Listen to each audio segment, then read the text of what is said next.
नमस्कार, मैं डॉक्टर कुंदन सिंह चुफाल। मैं यहाँ पे senior consultant radiation oncologist Rajiv Gandhi cancer hospital में काम करता हूँ। आज लंग कैंसर अवेयरनेस मंथ के मौके पर एक कुछ इंफॉर्मेशन आप लोगों के साथ मैं शेयर करना चाहूँगा। हम सब जानते हैं लंग कैंसर एक बहुत ही डेडली बीमारी है और अगर हम इसका इंसिडेंस देखें तो इंडिया में ऑलमोस्ट 7 पर लाख पॉपुलेशन का इंसिडेंस रेट है। एंड स्पेशली कुछ स्टेट्स में जैसे मिजोरम, केरला, वहाँ ऑलमोस्ट 25 से 30 पर लाख पॉपुलेशन का इंसिडेंस है। और इससे जो इम्पोर्टेंट बात ये है कि जो इंसिडेंस इतना हाई होने के बाद जो इसमें मोर्टेलिटी है, जो डेथ रेट्स है, वो भी ऑलमोस्ट प्रोपोर्शनेटली उतनी ही ज़्यादा है। तो इसीलिए बहुत ज़रूरी हो जाता है कि हमें इस चीज़ की अवेयरनेस हो कि कैसे हम इससे बच सकते हैं, सबसे इम्पोर्टेंट, और अगर हमें हो भी जाता है तो कैसे इसको अर्ली डिटेक्ट करके कैसे इसको जीता जा सकता है। सो अगर हम देखें तो जो इसके मुख्य कारण है, जो सभी जानते हैं, smoking, tobacco smoking is the most common cause of cancer. In fact उससे हमें किसी भी तरह से क्विट करना चाहिए। अगर आप स्मोक नहीं करते हैं तो पैसिव स्मोकिंग से बचना चाहिए।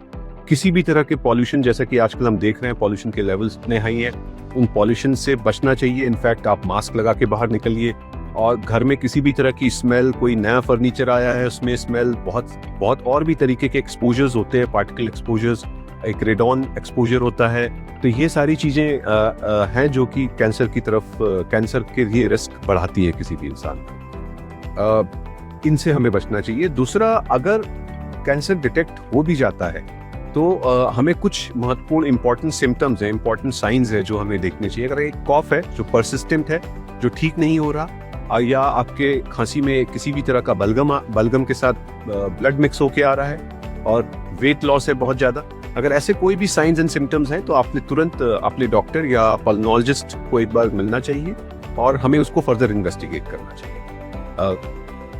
ये देखा गया है कि कैंसर जितनी अर्ली स्टेज में डिटेक्ट होता है उतना ही ज़्यादा क्यूरेबल होता है। तो इसलिए बहुत इंपॉर्टेंट है कि हम इन चीज़ों को या इन साइंस को इग्नोर ना करें। और जो लास्ट में एक इन्फॉर्मेशन जो मैं शेयर करना चाहूँगा कि आज जो cancer treatment, specially lung cancer के ट्रीटमेंट में जितनी भी डेवलपमेंट हुई है, चाहे वो रेडिएशन के फील्ड में हो, चाहे कीमोथेरेपी के फील्ड में हो, या चाहे सर्जरी के फील्ड में हो, उसमें बहुत ज़्यादा डेवलपमेंट हुई है। इनफैक्ट जो हमारे एक ज़माने में जब किसी को स्टेज 4 लंग कैंसर होता था तो हम कहते थे 3 या 4 या 6 महीने से ज़्यादा नहीं बचेगा। पर आज की डेट में कुछ सिचुएशंस में ऐसा भी देखा गया है कि पेशेंट 3-3, 4-4 साल या 5-6 साल तक भी सर्वाइव कर रहे हैं और अच्छी क्वालिटी ऑफ लाइफ के साथ सर्वाइव कर रहे हैं। तो जिस तरह की डेवलपमेंट इम्यूनोथेरेपीज और टारगेटेड थेरेपीज के साथ हुआ है, तो अब हर कैंसर पेशेंट का इलाज थोड़ा डिफरेंट होता है। उसमें कुछ जीन्स और म्यूटेशंस की टेस्टिंग होती है जो हमें ये बताती है कि क्या कल्प्रिट है या क्या एक खराब प्रोटीन है बॉडी के अंदर जो इस कैंसर को बढ़ने में मदद कर रहा है, और अब उस पर्टिकुलर प्रोटीन को हम टारगेट करते हैं इन नई दवाओं के साथ, और उसके रिजल्ट बहुत अच्छे होते हैं। तो फाइनली मैं संक्षेप में यही कहना चाहूँगा कि कैंसर अवेयरनेस बहुत इंपॉर्टेंट है।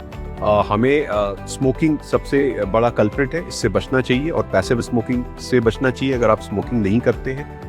और साथ में हमें अवेयर रहना चाहिए अपने शरीर के साथ, किसी भी तरह के कोई बदलाव या चेंजेस हो रहे हैं, स्पेशली कॉफ, खांसी, खून में बलगम में खून, या इस तरह की कोई भी चीज़ हो रही तो हमें तुरंत डॉक्टर को मिलना चाहिए, और कोशिश करनी चाहिए कि अगर कैंसर होता भी है तो उसको हम जल्दी से जल्दी अर्ली स्टेज में डिटेक्ट करें। Thank you.